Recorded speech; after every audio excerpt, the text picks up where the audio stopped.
Namo tassa bhagavato arahato samma sambuddhassa. Namo tassa bhagavato arahato samma sambuddhassa. Namo tassa bhagavato arahato samma sambuddhassa. Good morning, everyone.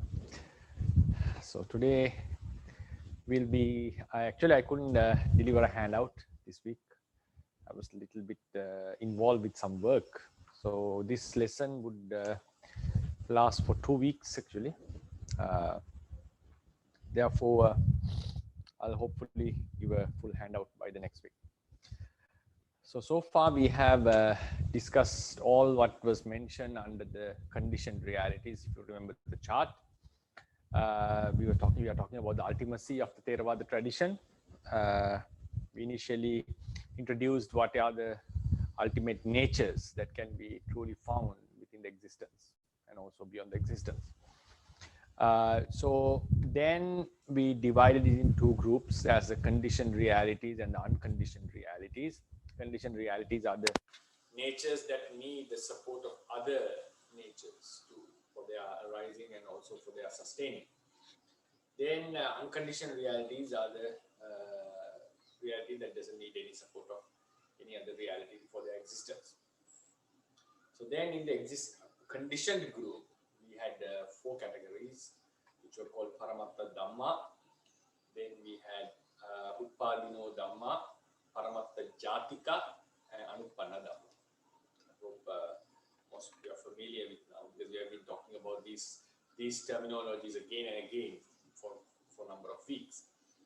Then we discussed the characteristic of all of these 4 categories, like Paramatta Dhammas, the natures that have their own intrinsic nature, and realities that are related with arising, that arise together with some other realities, connected with some other realities.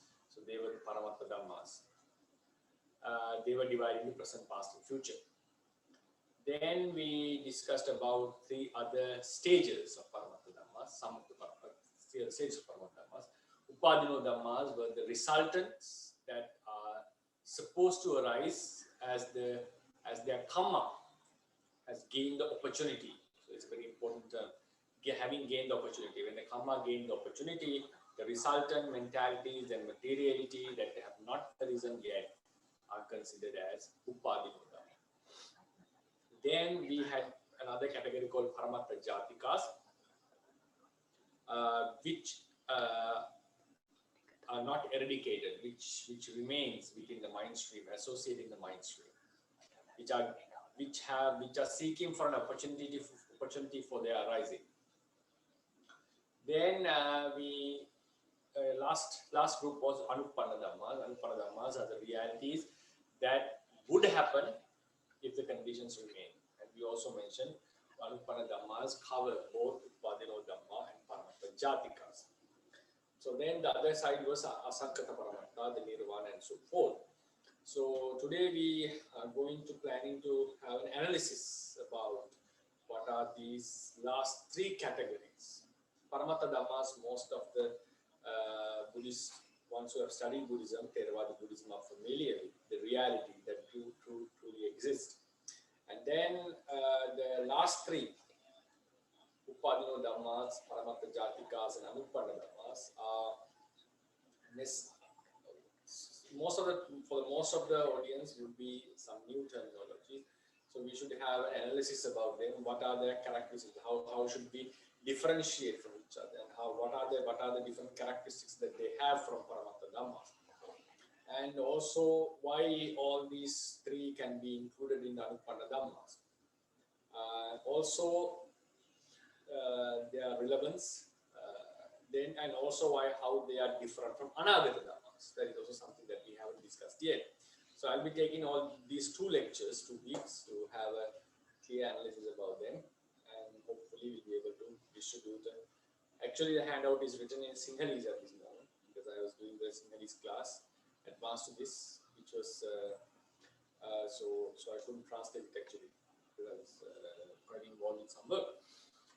So yeah, we'll go into the chart and Today the topic would be knowing about the existing nature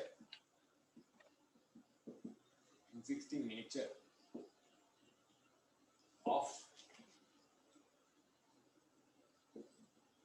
ultimate, the existing nature of the ultimate, or we can say paramatthas. It's better to say the Pali word, paramattha.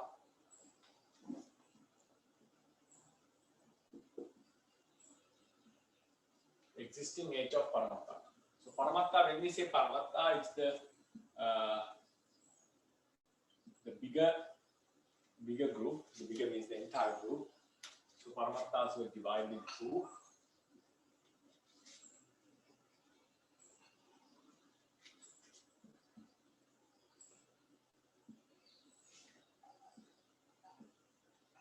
Sankata, condition,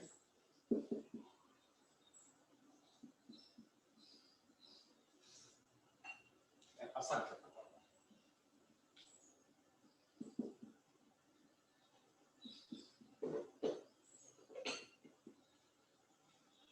Then the Sankata Paramattha was being put into 4 groups: Paramattha Dhamma,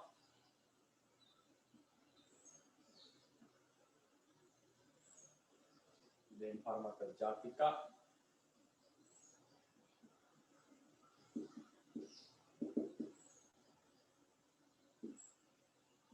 sorry, Upalila Dhamma was second, right? Upalila Dhamma we discussed before Paramattha Jatikas.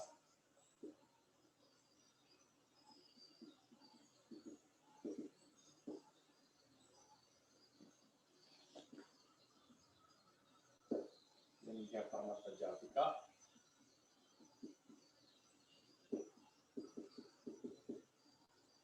And lastly, Anupadana.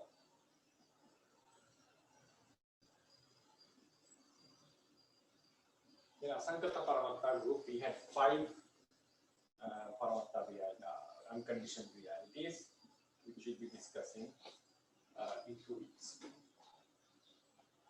Then out of them, other than this group, was Panyati. This was the chart, main chart.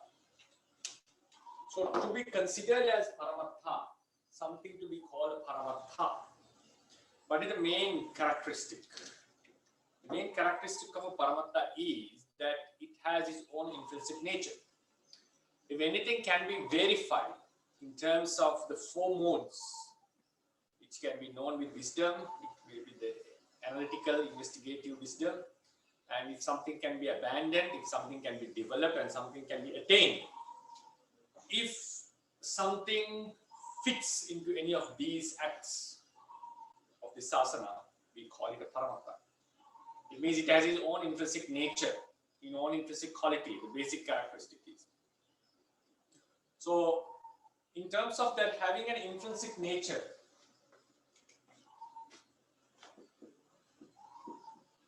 having an intrinsic quality, in terms of this criterion, that having an intrinsic nature, paramatthas are existing, panyatis do not exist. So this is the first classification. Something to be called a paramattha or a panyati, what we have to consider is, does it have its own intrinsic nature? Can it be known by its nature or its function? So if something has its own intrinsic nature, that fits to be called a paramattha. If something doesn't have such an intrinsic nature, it should not be called paramattha. It's a panyati, it's a concept. So what is an intrinsic nature? When we investigate in terms of for analytical wisdom, in analysis, for instance, we divide the table, we get into the some wooden parts, then we further divide each part, and we come into some particles. So even a particle is being divided further, we get into certain qualities, the material qualities like hardness, cohesion, heat, coldness, and pushing nature, and also color, taste, and so forth. So therefore, and those qualities are irreducible. They cannot be further reduced into another sub-qualities. Sub-qualities means other parts. So if something cannot be reduced any further, that thing should be considered as existing. So then, such and never a nature like a thing, a substance. Substance means something which consumes a space or which has a shape. A kind of a substance can never be the final datum or the final nature of the existence. So therefore, always in Theravada Buddhism, we are talking about qualities. We are talking about natures. And a nature has its intrinsic quality, means it can be known with wisdom, with the analytical wisdom, not with the normal day-to-day life wisdom. So when we have that analytical wisdom, we are able to verify the existence of these intrinsic natures. And then it doesn't mean that in our day-to-day life we don't experience the Paramattha. We do experience the Paramattha. When we see the color in open our eyes, we are sensitive to the Paramatthas.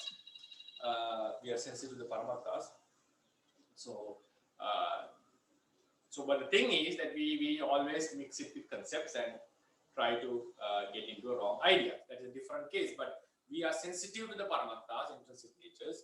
If we hear a sound, then we are sensitive to the sound. Sound is the ultimate nature, according to Theravada tradition. So therefore, if something to be called a Paramattha, if something to be fit into this group, the main definition, the main requirement is it should have its own intrinsic nature, having its own intrinsic nature. And also we mentioned a reality and its intrinsic nature are not two things. There is no duality. It's only the reality itself is the nature and the nature itself is the reality. So in this manner, the Panyattis, for instance, we take a table. Table doesn't have its own intrinsic quality because it is a constitution of some other natures, some other qualities. It's not a one thing which has its own existence. So therefore, it falls into the Panyatti group, the concepts. It is not an ultimate reality. So the basic criteria to decide to fall into this group is having an intrinsic quality or intrinsic nature. Then among the realities which have the intrinsic quality, so normally we divide them as Chitta, Chetasika, Rupa and Nirvana in Theravada tradition. What have these intrinsic qualities? That is how we normally divide them. Then among these qualities which have intrinsic nature, now when we talk about the Paramattha Dhammas, we have to talk about it in terms of the arising.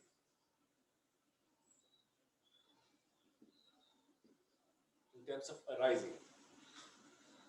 So a reality which have its intrinsic nature sometimes have arisen and passed away.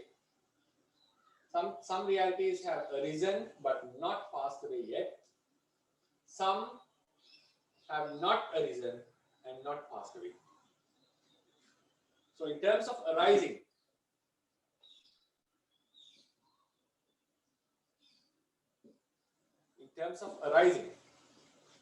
now anything to come into this chart, it has to have an intrinsic quality. So now after this first stage, we are not going to talk about this, emphasize on this, because if something falls into this category, it already has an intrinsic nature. Now among these realities which have this intrinsic nature, now we discuss them about them in terms of arising. Arising means they become obvious to us because they have come into the existence. Then what are the realities that are not arising are the potencies, the potentials that exist within us but haven't come into the state of arising. It means they are possible to arise, they would follow our mind stream, we are bound with them, but we cannot observe them as separate mental consciousness or mental factors or rupa. We cannot see them as separate entities as we can observe a certain mind which has occurred in our mind stream. As we can observe a certain rupa, the hardness within our body. So these potencies, the other part of the arising. Now, the reality in terms of arising, when we discuss, it falls into the Paramattha Jatika. If these realities which have intrinsic nature, when you talk about them in terms of potencies, they fall into these groups. So therefore, here we can see, we have to take out Nibbana when we talk about the conditioned realities, because Nibbana falls into this group. So the realities, now from here, the Paramattha Dhammas, we are talking about it in terms of its arising. Below this, we are talking about the potencies. We are talking about the potencies. But still, we need to analyze them accurately to understand their differences. So now, if a reality has come into the existence from non-existent to existence and already passed away, that reality, if it has already passed away, we do not call it existing. It's a non-existing.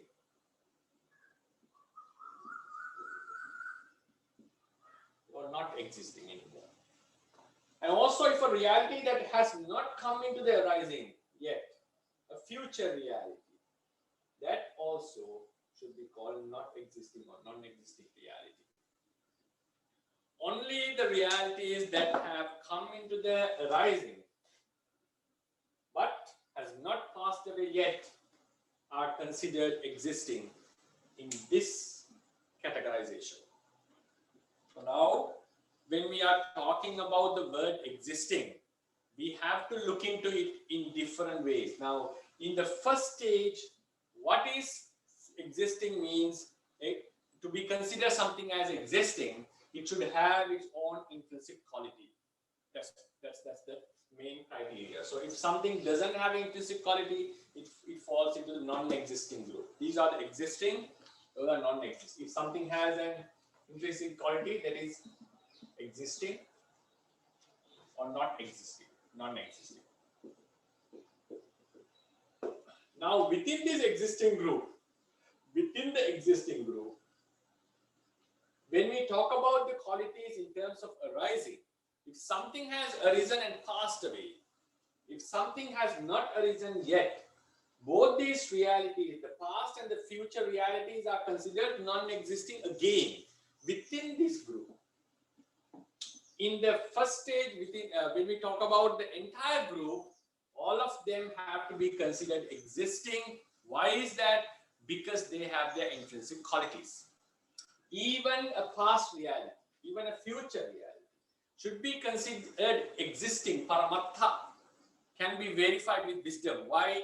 They already had an intrinsic quality. They will have an intrinsic quality when they arise. So within this group, all the realities are existing. In which terms? Because they do have, or did have, or will have an intrinsic quality. It's not like the Panyantis. But when we go zoom into the Paramattha Dhammas, when you are going to analyze these existing natures in terms of arising, what has already arose and passed away, but has not arisen yet, are considered non-existing. The reality which has arisen but not passed away yet is considered existing. So this is the reality we consider as existing in this stage. This is the existing reality. Then we come into the second stage. Now the potencies. We are talking about the potencies. These two stages. If you remember, our explanation about the Upadino Dhamma was, now we'll just go line here. Now about the Upadino Dhammas, our explanation was, now before we go into this, you should know that from here onwards, something to be called existing, we have two main criteria. Now, these are the potencies that are possible to arise in future. Here we are not talking about the potencies, we are talking about the nature which has arisen, which has not arisen yet, which has arisen but not passed away. So here we are not talking about the potencies, we are talking about the obvious level in which we can observe the chitta chetsikas and mentality. Here we are talking about the potencies. So how do we consider a potency is existing? There are two ways to consider. A potency is considered existing if it is possible to arise. That is the first way of considering. A potency is considered existing if it has the ability to arise. So the second way of considering is a potency is considered existing if it has the ability to give a result. If it has the ability to give a result. Give a result here means actually to arise in another form. Right? So if something is possible to arise, that potency is considered existing. If that possibility is gone, then we consider that potency is not existing anymore. If a potency has an ability to give a result, we consider that potency as existing, and if that potency loses that ability, we consider it as not existing. So this is the main criterion. So when we come to the potencies, this may be something quite deeper to some audience, but I need to explain this before we go into the unconditioned states to clarify these conditioned realities. So I'll repeat again. So when we come to the potencies, if something is possible to arise, that potency is considered existing. And if that possibility is gone or is no more, that potency we consider as not existing. The same way, some potencies which have the ability to give a result, bring forth a different type of a reality, we consider that the potency is existing, and if it loses that ability, so we consider it as not existing. So the second definition will come later. So first we'll go and try to analyze how do we understand according to these terms. Upadino Dhammas, if you remember, how did we define it? A karma has been done, the karma force remains, and after it has gained the opportunity, after the opportunity was gained, now this karma is going to produce some results. Those results have not arisen yet, but still, after the opportunity was gained, we consider them as existing. So now after karma has gained the opportunity, we call this opportunity. After it has gained the opportunity, the realities that are supposed to happen are considered existing. So here, what we have to consider is, even though we draw it here in this way, what we have to focus, our focus should be at this point. Because these are the realities that are going to happen in future. So in terms of categorization, to be very, very accurate, they fall into the anagata, future realities. So when we are talking about the potencies, we have to focus at this part. There is a possibility. So if that possibility, if the conditions are there, if the karma has not been suppressed by any means, these realities are considered existing as a potency. At this level, it's existing.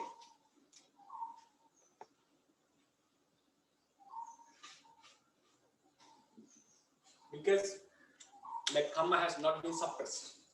So karma gained the opportunity. We are supposed to be born in a hell or a good or bad destination. But we are not born yet. For instance, close to death. So we are not born there yet. So after it has gained the opportunity, before the arising of result, and results are considered as existing. Resultants are considered as existing. So as a potency. So what happens if this karma was suppressed or removed? Its opportunity was abandoned, for instance. If this karma was put down, what happens? These realities, right? These realities go into non-existence. Actually, the existing nature should be, we have to consider here, but I just consider that these are the realities that have not arisen yet, but we consider them as existing. Then what happens for the easiness? So if the karma was put down, what happens? These realities ceases from the existence and they come into non-existence. They come into non-existence. It means what? Now someone is going to die, so karma has gained the opportunity. Now we are supposed to be born in a good or a bad destination.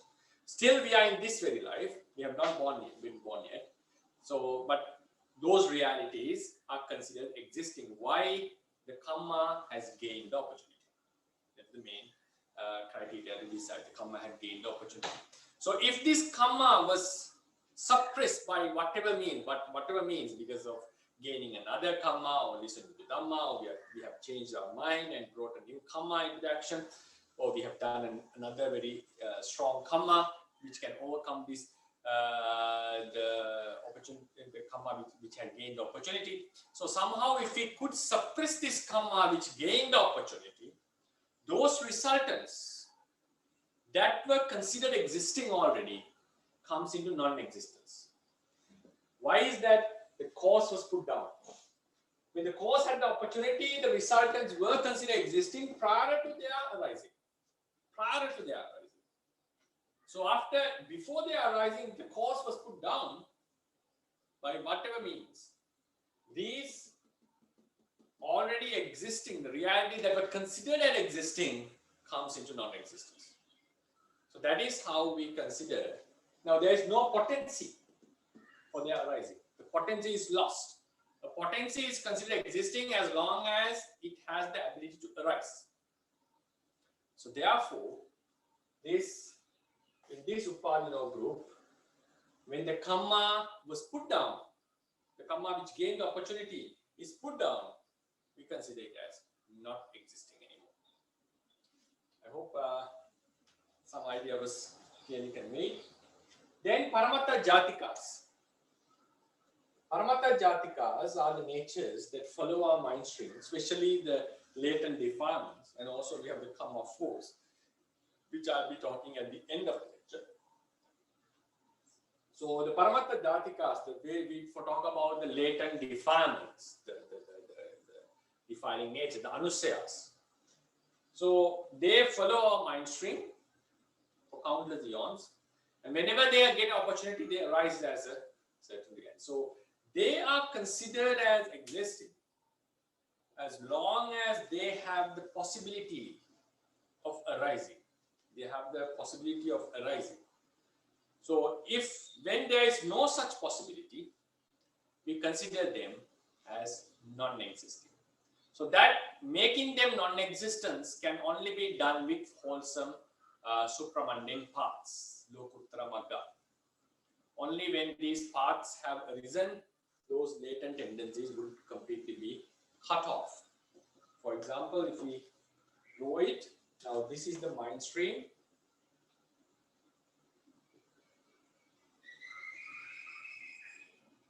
So in this mind stream, these latent forces do follow avidya and tanha.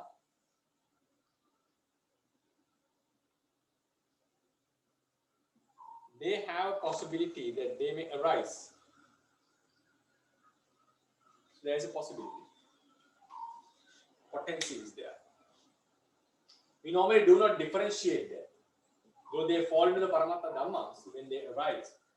In the literature, we haven't differentiated them. That's why I put the Paramattha, we normally say Paramattha Jatikas are included in Anupanna Dhammas. So what arises is not a separate reality, though we consider them as Paramattha Dhammas in this literature.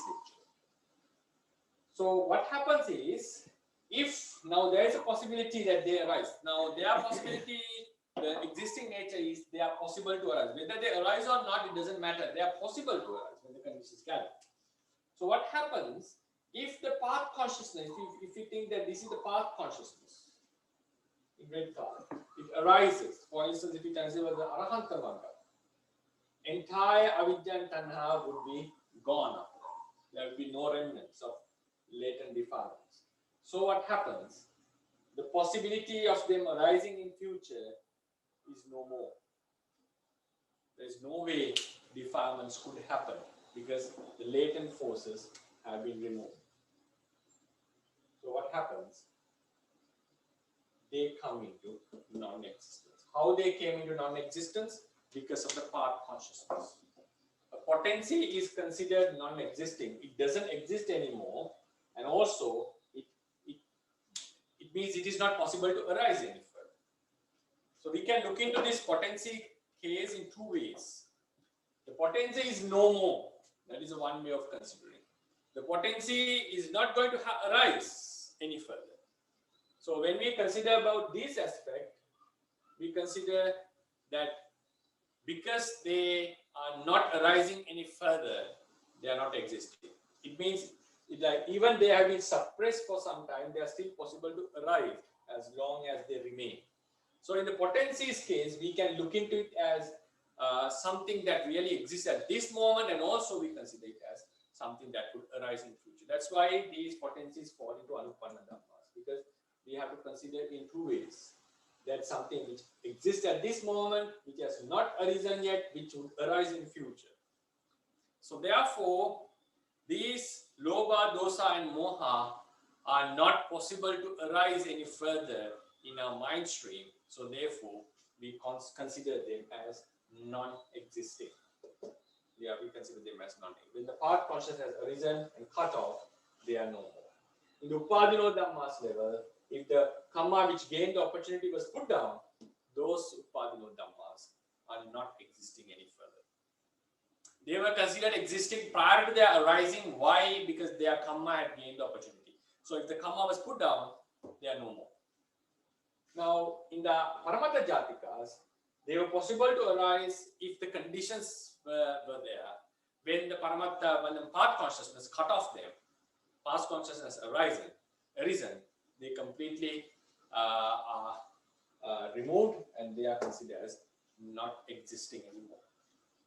Then we come into the last group, the Anupanna Dhammas. Anupanna Dhammas were, these are the mind stream, and then if we consider this as the death moment, as long as there is karma and kilesa, avidya, tanha and karma are there. So we are bound to have some realities in future. We are not freed from these realities.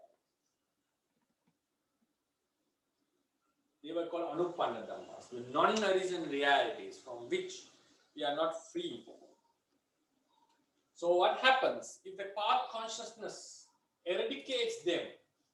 If this is the part consciousness, if it eradicates these causes, what happens? Now, prior to this part consciousness, before the part consciousness, these realities were considered existing. We talked about this in the previous lecture. So that's why a Putujjana suffering that is going to come is considered as existing. We are not freed from it. So what happens when the causes are removed? Why they are considered existing? Because the causes are still prevailing. When the causes are removed completely, those non-arisen suffering or the non-arisen reality would come into this. So then we consider them as non-existent. So after the causes are removed, Anupanna Dhammas come into non-existence. If the opposite nature was, opposite quality was aroused, these Paramattha Jatikas comes into non-existence. If the karma which gained the opportunity was put down, the Upadino Dhammas comes into non-existence. So their existing nature is opposite of that. When the karma has gained the opportunity, those resultants are considered existing prior to their arising. Now, Paramattha Jatikas, as long as the path consciousness is not aroused, Paramattha Jatikas are considered as existing. Right? I consider as existing. As the causes remain, the Anupanna Dhammas are considered existing. When the causes are removed, they come into non-existence. When the path consciousness arose, the opposite force was given, they come into non-existence. And when the karma was put down, the resultants would come into non-existence. This is how we consider the existing nature of Upadino, Paramattha Jatika, and Anupannas. But when we come to Paramattha Dhammas, the existing nature is exclusively depending on the state. If something has arisen and passed away, we consider it as non-existing. If something has not arisen yet, we consider it as non-existing. If something has arisen and not passed away yet, we consider it as existing. So therefore, in the literature, when we consider about this word existing, the Pali term would be Vidyamanatha.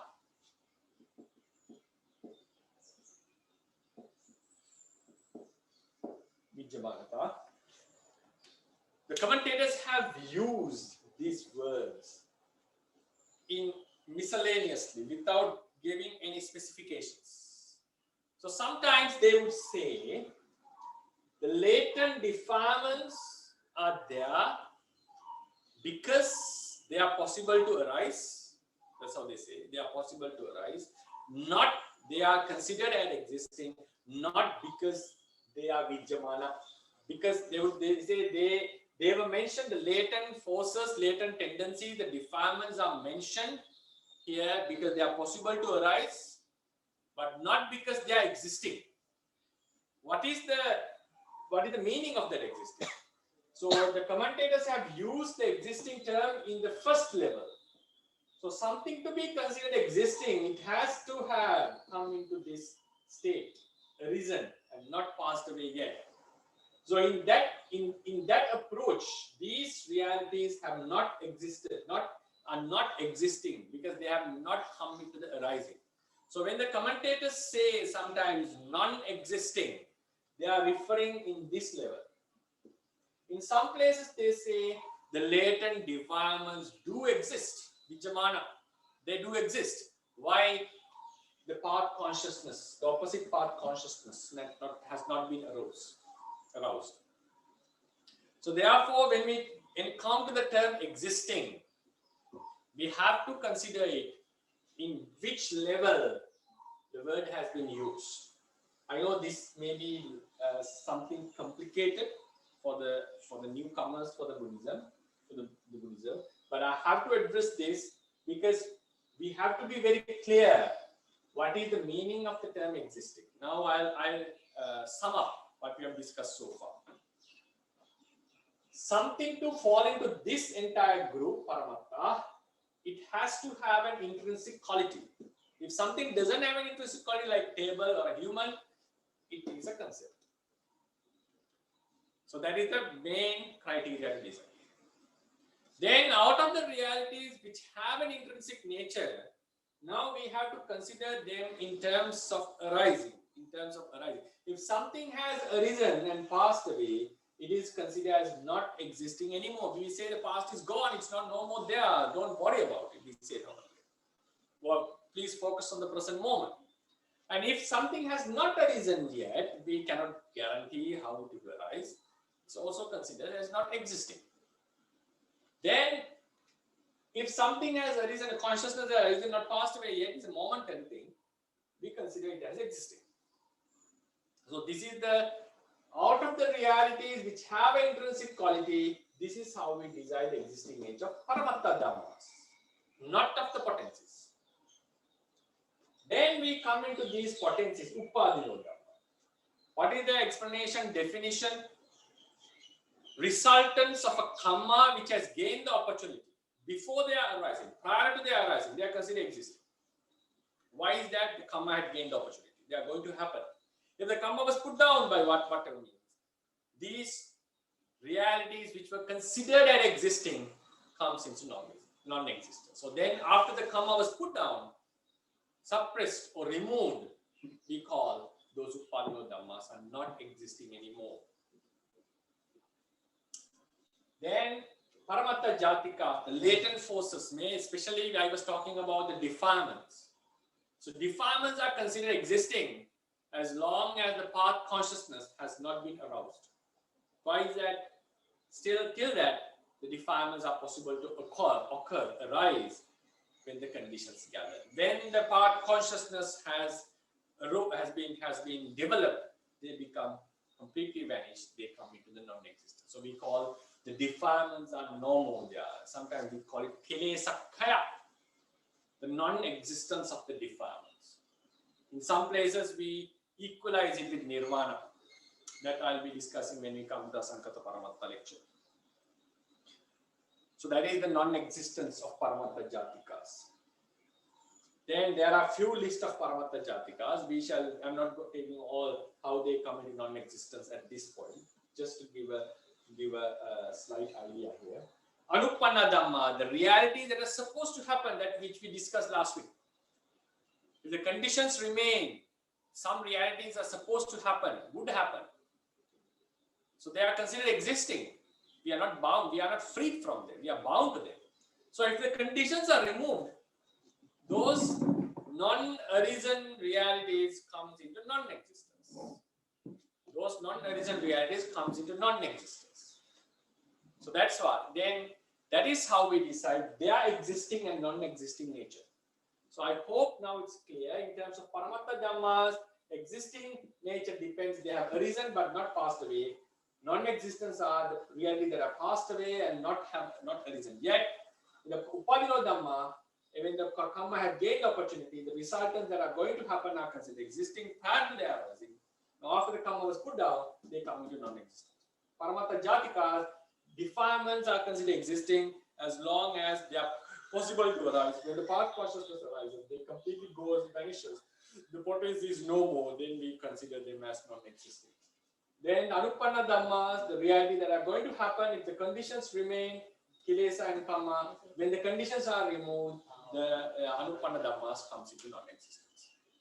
So this is how we decided. Now the final part is that regarding Paramattha Jatikas, we have two main ingredients, the Kilesas and the Kama.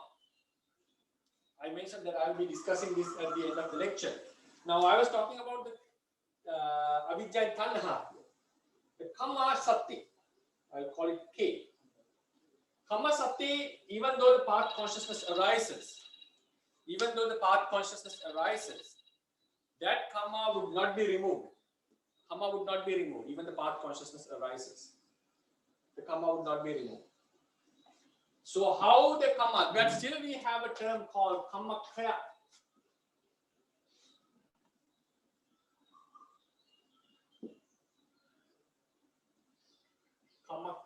Kama Kaya means eradication of Kama. So what is the eradication of Kama? How do we explain? The Kama is existing after the Kama Kaya is no more existing.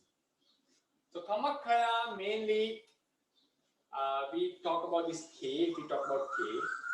If you remember the last, the Paramattha Jatika's handout, I gave two terms as Kama Sakti and Kama Samangita.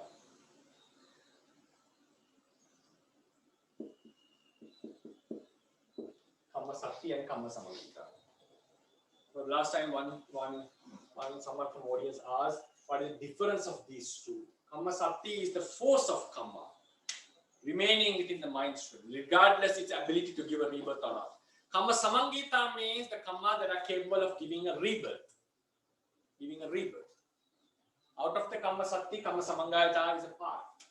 So Kama Samangita is the Kama Sakti which is capable of giving a rebirth, and it needs the support of defilements, Avidya and Tanha. Only when they have the support of Avidya and Tanha, Kama is able to give a rebirth. Rebirth means the rising of Chitta Chetsikas and Kamajarupas. Then this Kama Samangita, the Kama Sakti. So what happens? When these defilements are removed, the Kama Samangita loses its ability. The part of the Kama Sakti which could give a rebirth loses that ability to give a rebirth. So when it loses that ability, we consider that Kama Samangita is no more.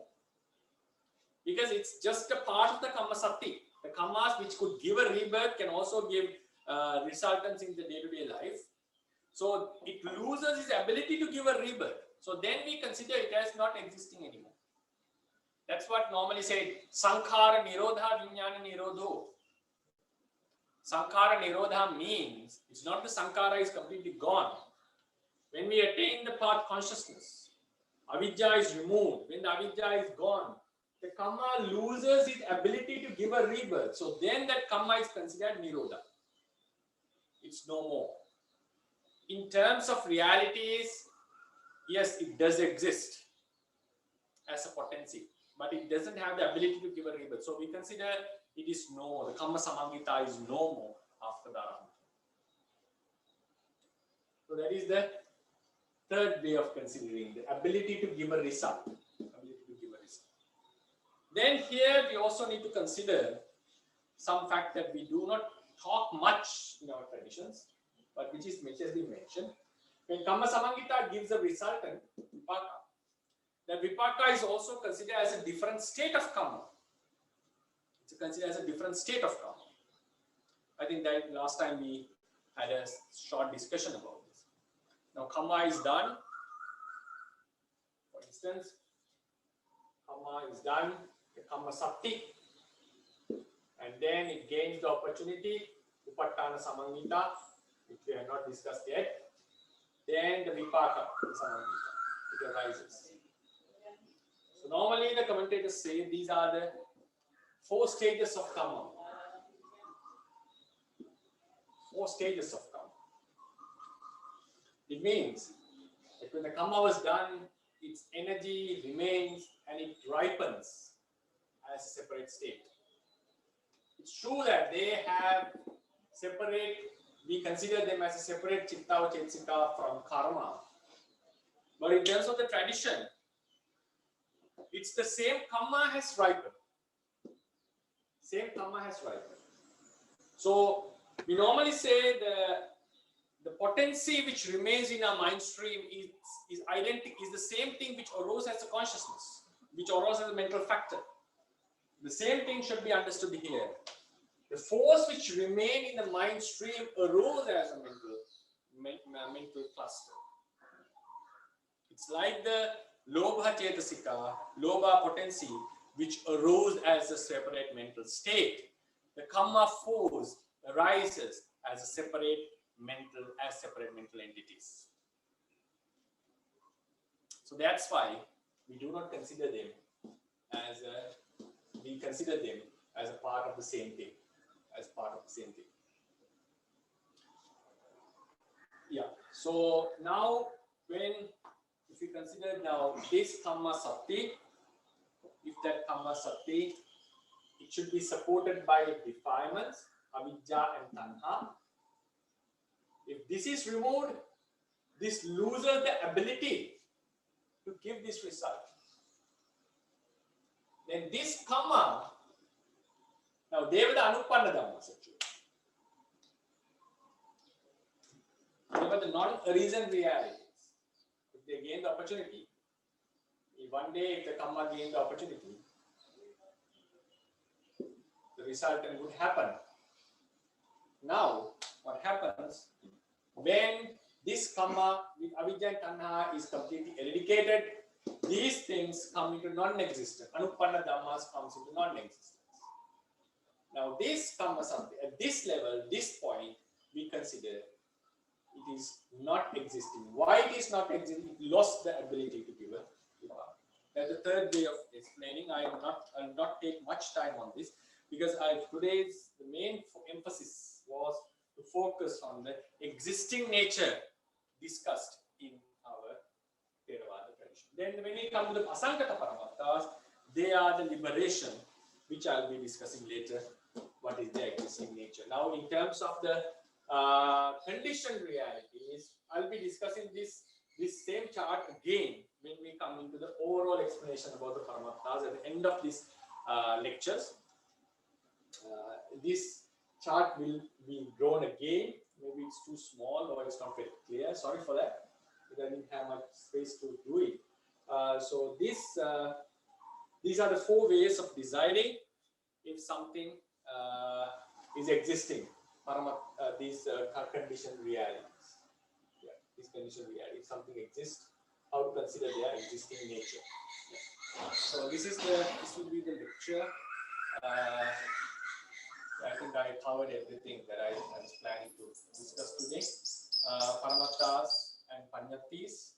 To sum up, something to be called Paramatta, it should have an intrinsic nature. If something doesn't have that nature, it goes into Panyati. And in the Paramatta Dhammas, has to be existing at this present moment to be considered existing. Past and future are considered non-existing. Upadino Dhammas, as long as it has the opportunity Karma has gained opportunity, result are not considered existing. When the karma was put down, they come into non-existence. Paramatta Jatikas, as long as they are possible to arise, it means they are existing, they are considered as Vijamana, existing. When the path consciousness arises, they will be removed. There is no potency of defilements arising in the mind stream anymore. So then they come into non-existence. Anupanna Dhamma, the non-resident realities, as long as the causes remain, the non-resident realities are considered existing. When the causes are removed, they come to non-existence. So these were the things that I would like to emphasize to conclude as a practical daily practical experience. Actually means to look into our lives, for instance. Give something which is useful practically to understand our lives. Now, to keep them in mind, if we take this as a human being, right? A human being, the rupa is existing, the physical stuff, then the consciousness and the mind, mental stream is working. So if I draw it in this way, it's working. Now, if you consider this is the present moment, there will be some consciousness to happen. There will be death one day, and then now we consider about ourselves. This is the mentalities. Nama. Now it happens. So, but we know that we have the point, even though we may have some pleasant mind moments at the moment, we know that there is a possibility that avijja and tanha is following us at any given time. When the conditions gather, they would arise. So there is a potency, even though this may be a wholesome mind moment, we know that it is bound to happen if the conditions gather. So therefore, they are following us, not as a mind, not as a mental factor that is observable. Something as a potency follows us. We should know, consider ourselves that when we consider human being, we cannot just put them into nama and rupa and finish the discussion. Something addition is there. What is that? The potency of defilements, they would arise at any time, at any given time. That also is something ultimate, is an ultimate nature, because those qualities are following us. Whenever the conditions gather, they arise. Then there's another factor called karma. When the karma is supported by defilements, this karma would gain opportunity one day and produce results which have not arisen yet. So we are bound with them. We are bound with this suffering. So now when we consider ourselves, if this is ourselves, yourself, conventionally we call panyati. Yourself is a panyati. There's nothing called a self. It's a bunch of rupas, collection of rupas.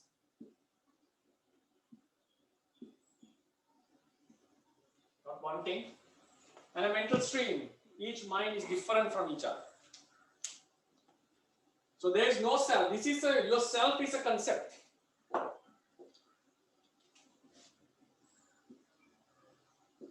Why? It cannot be its intrinsic. It cannot be found as its intrinsic nature. It's a collection of many things, constitution of many realities. So it's not one thing. It's a concept. So this is the ultimate explanation of a self. Now there are rupa, the material stuff, and the mental stuff. These are the past. This is the present. This is the future. Right? I'll just keep the future part, because I'll be discussing about it in the next lecture. What is the difference of future and these realities? these states and what is the difference of the future realities. Now, at this level even, now think this is the present moment. Think that this is a kusala chitta, wholesome chitta, wholesome. While we are listening to Dhamma, we know that even though this is a wholesome mind moment at this moment, we know that we are being followed by certain defilements, so they can arise at any time, at any given time when the conditions gather. So that potency we cannot avoid from the diagram. It is there. That is why we need to practice. It's the ultimate state, but not in the level of chitta chetasikas which has arisen. So then these defilements could arise at any time and give some unwholesome mind thoughts. At the same time, we have an abundance of karma that we have done in this life and the past, which could gain opportunity in future and give results. Whenever they gain the opportunity, when we are close to death, these are the upadino dhammas. They are about to happen. Before that, prior to gaining opportunity, all the realities that could happen in future, we are not bound, we are not freed from them. So it means when we consider our lives, we have to always consider about the suffering which is going to come. We are bound with that suffering. We are not free from it. It's not a suffering that is not belonging to us. It is something that belongs to us. Why? This is the same. The entire thing is the self. Even though I specifically mentioned this, we have to consider this body, everything. This is the entire thing. This is the self. So when we consider about ourselves, we should not confine it into only nama and rupa. We have to consider the potencies that are following us, that are kilesas and karmas, and also the suffering that is going to happen in future. So this is very utterly necessary in Vipassana meditation when we come to Hridaya Vedana. We have to have a good understanding about this. The real fear comes knowing these natures that are going to happen in future. Anupanna realities, that the reality that suffering from which we are not free from. So therefore, when we analyze a human being or a living being, normally what we do is we say it's two nama and rupa, it's not wrong. But when we acutely analyze this and explain it in detail, we have to focus on these potencies and also the non-existent realities, anupanna dhamma. They are considered existing even at this moment. Why is that? We explain it. Why they are considered existing. As long as the causes remain, anupanna dhammas are existing. When the causes are removed, they come into non-existence. So because the causes are still there, we have avijja, tanha and kamma within us. These suffering that is going to happen in future, we are not freed from that. We are bound to that. So therefore, when we consider about ourselves, we have to consider about this suffering that is going to come here. And then the Paramatta Jatikas, as long as the opposite Magga is not aroused, these latent tendencies will follow us. That's why they can come up at any time and defile our minds. So when we talk about a living being, we also have to consider about these potencies. Because now, then in the following lectures, when we come to explain the nirvana, what is the liberation, we get rid of some of these anupanna realities. So then we understand the real bliss of nirvana, how it can be the highest bliss, only when we explain it in this manner. So therefore, this will be the lecture for today. So we discuss about the existing nature of Paramattas, and I will be extending this lecture to the next week as well to come into more subtle topics about this, and then we'll move into the Asankata Paramattas. Next week will be something also very technical, how to name them and so forth, and then how they're different from future realities. Then we move on to the Asankata Paramattas the week after next. So I will open the forum for the Q&A session. Okay, sadhu. Thank you so much. Okay. Is it? Can you hear me, Bhante?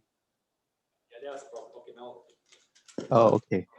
Thank you, Bhante. So hello, everyone. So if you have any questions, you can raise your hand or you can put your question in the chat box. That is a very interesting lecture, Bhante. So I kind of have a question about this. So let's say if we say that when you say that we consider being, then we cannot just consider nama and rupa, but we have to consider we have to put together with the potencies and the things that we are bound to experience. So if we put it that way, then we say that that is some kind of a self in it's not a self that how do I say this? It's like some like a um, some kind of a group of entity. It's like separate between this being and the other being. So there is something there. It's maybe it's equivalent to the cell, but not at the cell in the thing that we rejected in the Buddhism. Yeah, Can we think about it like that, Bhante? I'll put the question again. I don't know whether I need to clarify it again. So it means now when we look into this chart, we can see it's not only Nama and Rupa, there is something individual within ourselves, these potencies and so forth. So, and also something that carries from life to life. So isn't there something similar to a self? We know in Buddhism that self has been denied, the idea of self has been denied, but there is something similar to the self underlying the Nama and Rupa. Is it the question? Yes, Bhante. Because for example, this thing, this, my this thing of mine is different from yours. That's what I mean. So it's like individual thing. Yeah, it's a very good question. Like now, because these things are different from each being, for each being. So we have an individuality, like which is very close to the self. This was a problem. This was also an issue before the third council. So what happens now? According to when we go into the doctrine, we find these kind of qualities. So what happens was the first. If you go into the first question of the Katavatu, we see the Puggala, Atti Puggalo, Satchikatta Paramati.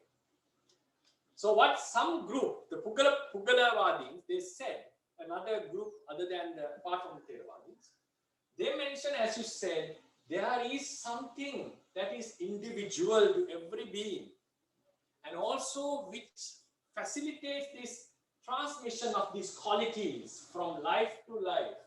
And they mention there is something called a Puggala,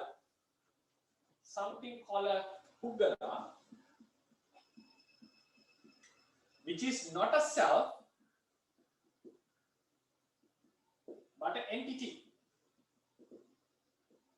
which carries all these karmic forces, defilements from life to life, and it is individual to everyone. So Theravadians didn't like this idea because the word was not that much proper, and they were attributing it to a one entity called Puggala. That Puggala transmigrates from life to life, but it is not a self. Why is that? The idea of self denied in Buddhism, it has certain characteristics. Self-arising, arises by itself, sustains by itself, doesn't depend on others. Or if we consider about this state, this does depends on others. The level of avidya, tanha increases, decreases. Kamma greatly depends on avidya and tanha. When the path consciousness arises, it completely goes away. So they do not fit into the criteria of self denied in Buddhism. So for that, we have to understand what is the denied idea of self in Buddhism. It's sustained by itself. It remains unchanged as a core.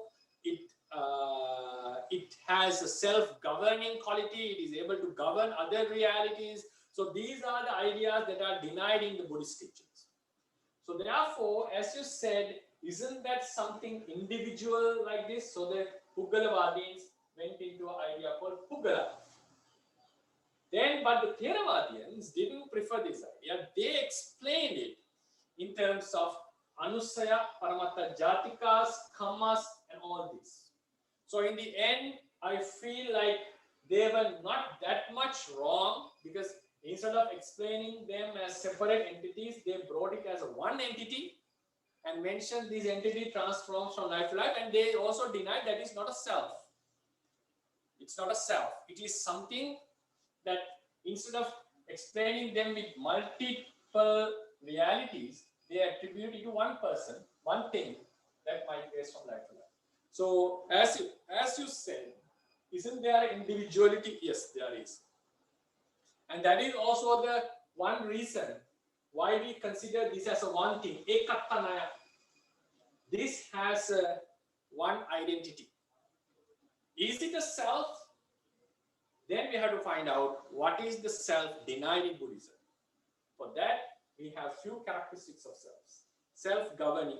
It has the ability to do as it likes. It has the ability to control over other realities. It sustains by itself.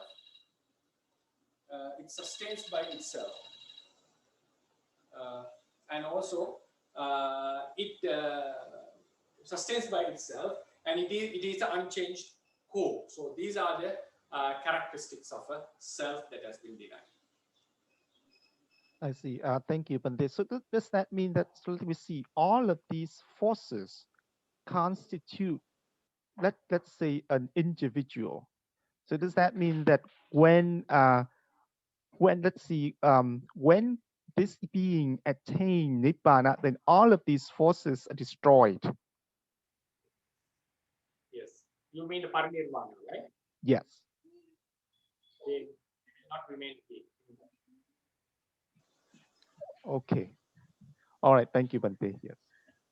So actually, now if we go into Paramattha Jatikas like Vasana and so forth, their non-existence happens for Arahants at the parinirvana. I see. Some of the Paramattha Jatikas cannot be completely terminated while living. Even some of the Paramattha Jatikas of Buddha, even like Asaya, it's like his Ajasya, his Asaya to support the beings, to help the others. So they get destroyed at the parinirvana. I see. Okay. Thank you. Thank you so much, Bhante. Please go ahead, Sayale Punya. Good morning, Bhante. So I have a few questions.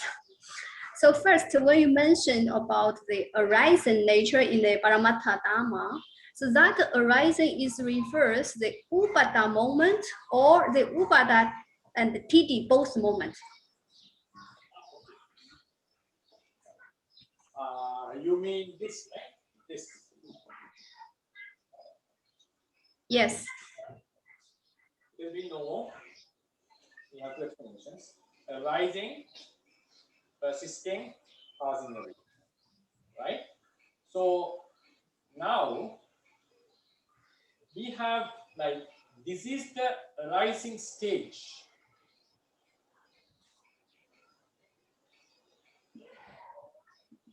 Arising like Upadakana stage. This is the actual arising. Right? This is the Titi stage, this is the Banga stage, like vanishing stage.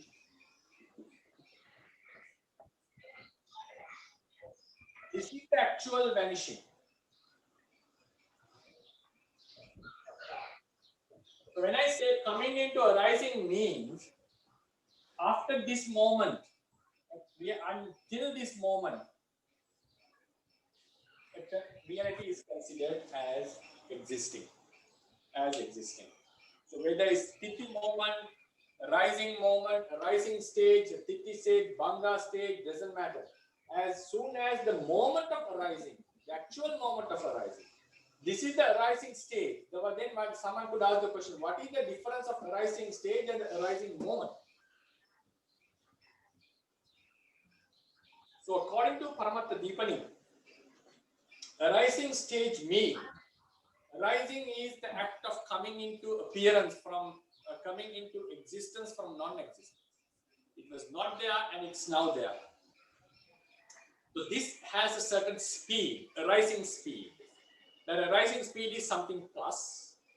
So that speed would reduce and come into a halt, like a stone is put into the sky. The acceleration reduces.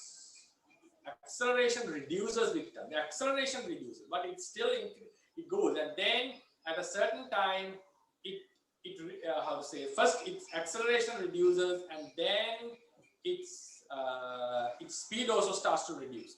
So likewise, now at this level, its growing speed reduces and comes into a halt. Then what happens? It starts to fall down. So a rising stage means that in the stage with that plus force, it's still going on. But it would come into a halt.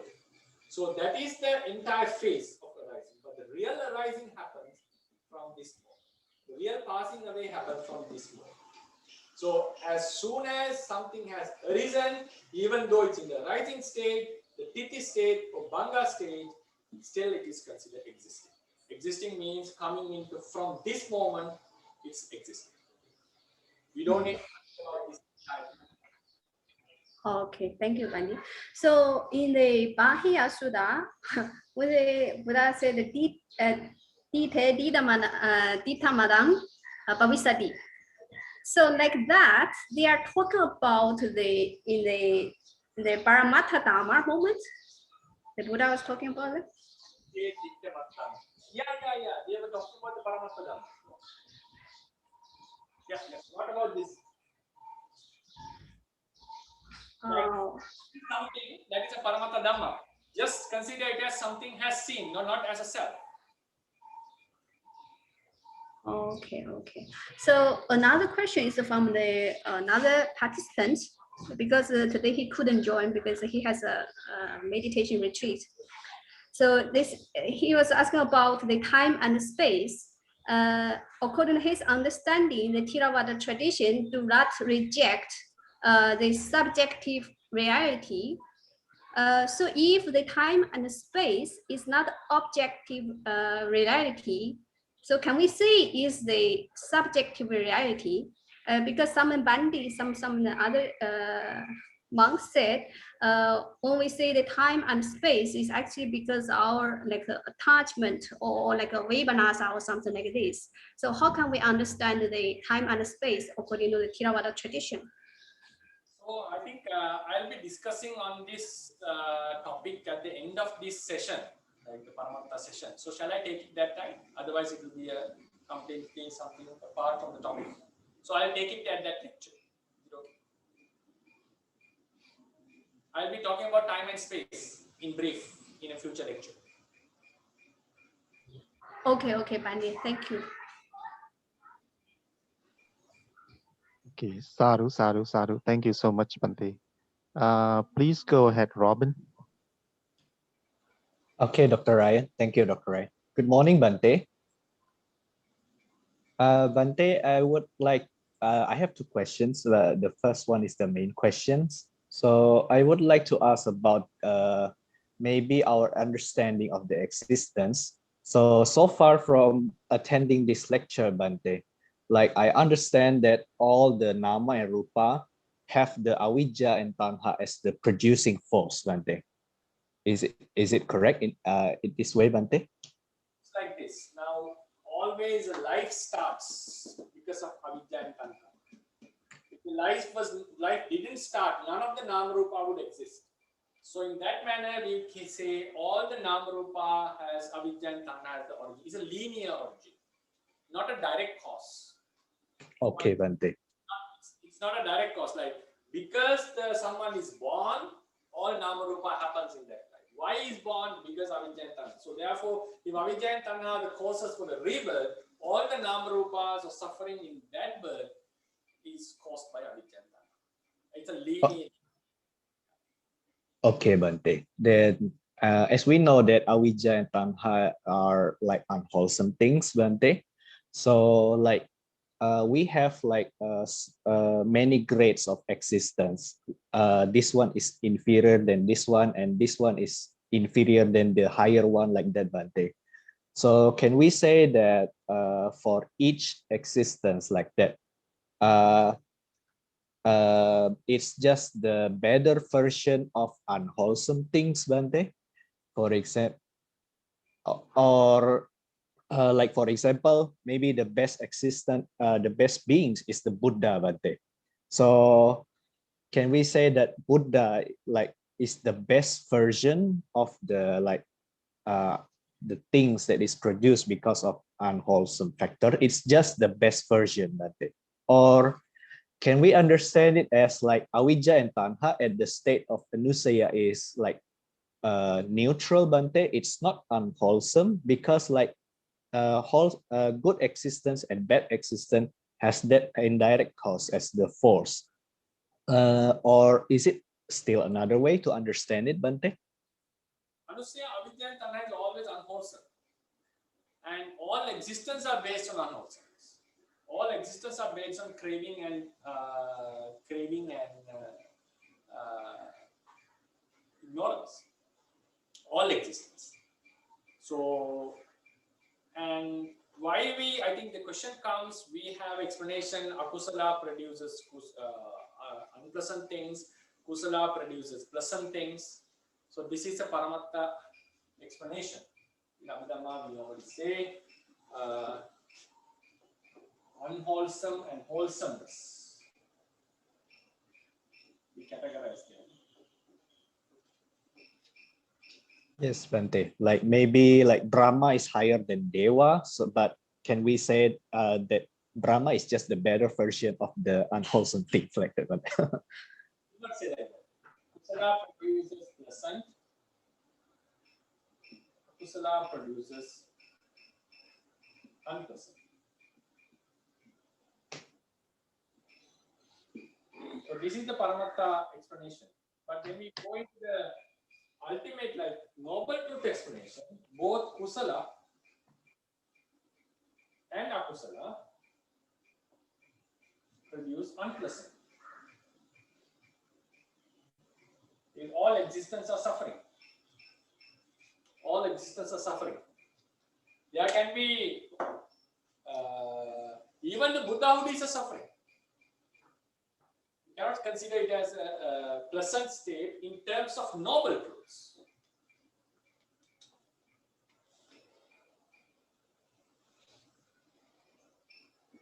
In terms of Paramatta, ultimate truth.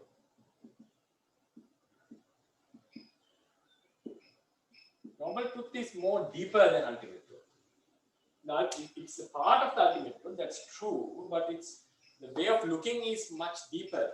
So in the ultimate truth, we say kusala would bring pleasant results, akusala would bring unpleasant results, like kusala vipaka, akusala vipaka. But when we consider them in terms of anicca, dukkha, and anatta, they all fall into the unpleasant.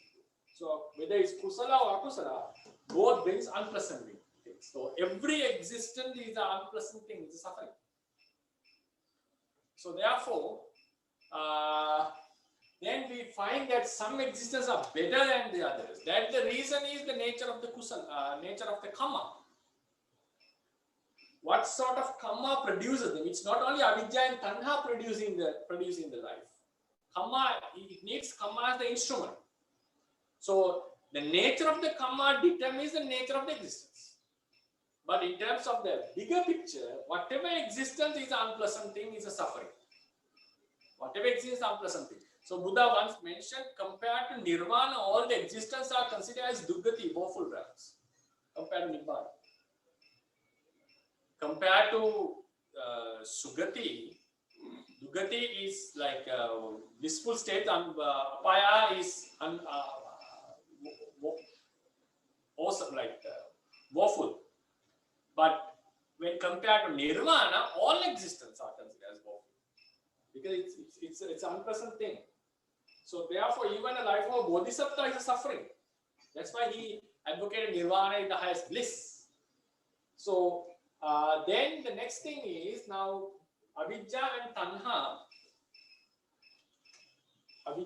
and tanha cannot produce alone. It produces through karma, the existence. Sugati and dugati, good and bad existence. Sugati and Dugati. So now in terms of the noble truth, both are suffering. But still we see this is better than this. That is determined because of karma, not because of avidya. Avidya and tanha also plays a role. They also have a huge effect. I don't say that only karma can produce this. The nature of avidya and tanha also has an effect. But karma plays the biggest role. If the karma was pleasant, born in a pleasant stage, pleasant life, unpleasant in a bad, they are supported by avidya. But when you consider about the entire thing, avidya and tanha have produced only suffering. Okay, Bhante. So it's depending on which context we see it, right, Bhante? Okay, Bhante. And the second question is like related to Dr. Ryan's question, Bhante. So the Puggala, it is the concept that is mentioned by the Puggalawadin, right, Bhante? I would like to know like how the Theravadin refute that idea, Bhante. Like, is it refuted by the Theravadin? They were talking about one entity called Puggala. So they were against that. There cannot be such an entity. There cannot be such an entity. That's what they refused. They didn't refuse the mechanism. They also had their own mechanism, like explaining karma and avidya and so forth. But they refused that one entity traveling from life to life. That idea they refuted in many ways, like 12 ways that they refuted. Like I forgot actually. There are 12 ways that they refused. I'm not confident to teach it at the moment. That's the thing. Okay, Bhante. Some references from sutras and all, they stated that there is no such a person called Puggala who transmigrates from life to life, even though they claim it's not so. Okay, Bhante. Sorry, Bhante. Actually, I still have one more question, Bhante. Is it okay? Just a short question. So about the Kama Samangita, Bhante. So when we attain the lower part before the Arhanta part, so can we say that some Kama Samangita are destroyed, Bhante? Partially destroyed. For example, for Sotapanna, the Kama Samangita to be born in Apaya is destroyed. Anagami's Kama Samangita to be born in the Kama realm is destroyed. Okay, Bhante. Okay, Bhante. Thank you very much, Bhante. Sadhu. Okay, thank you, Bhante. Sadhu, sadhu, sadhu. Please go ahead, Sayale Punya. Sorry, Bhante, I have another question regarding like Mr. Robin asked that one. So like when we talk about the Upanisya Pajaya, so the Purima, Kusala Dhamma, Akusala Dhamma, like that type, how can we understand according to like this process? That is also Jatika actually. I didn't put it in here, but I could have put it there. There are some I would go like now in India we have ultimacy, concept, and something in between. Something in between. Remember, I wrote something in between. Ultimacy, Paramatma, concepts, and something in between. In that between, we found that there are three Pachya forces.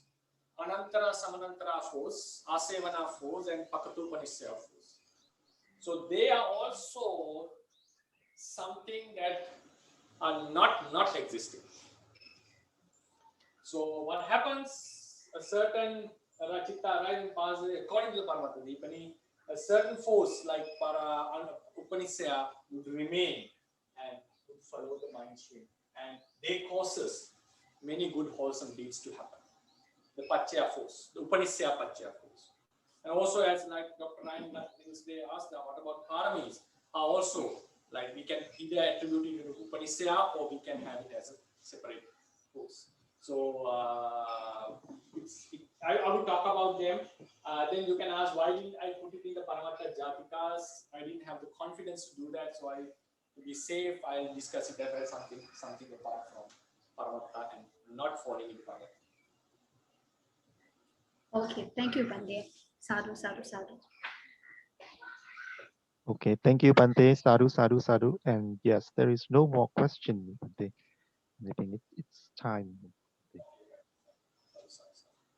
I wish you all the best and thank you for joining. And may this merit the assistance for the prolongation of the Buddhist teaching.